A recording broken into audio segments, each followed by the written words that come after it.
أولم يروا أنا خلقنا لهم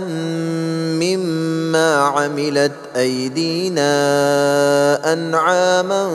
فهم لها مالكون وذللناها لهم فمنها ركوبهم ومنها يأكلون ولهم فيها منافع ومشارب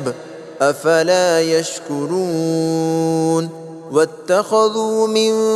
دون الله آلهة لعلهم ينصرون لا يستطيعون نصرهم وهم لهم جند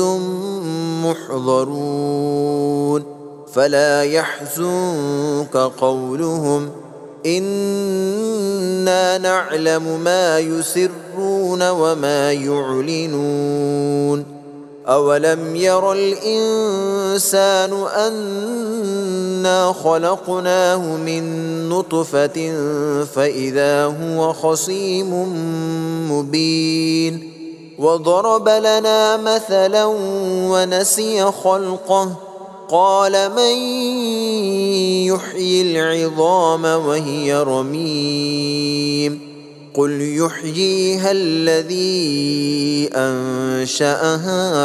أول مرة وهو بكل خلق عليم الذي جعل لكم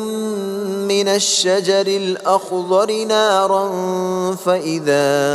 أنتم منه توقدون أوليس الذي خلق السماوات والأرض بقادر على أن يخلق مثلهم بلى وهو الخلاق العليم إنما أمره إذا أراد شيئا أن يقول له كن فيكون فسبحان الذي بيده ملكوت كل شيء وإليه ترجعون.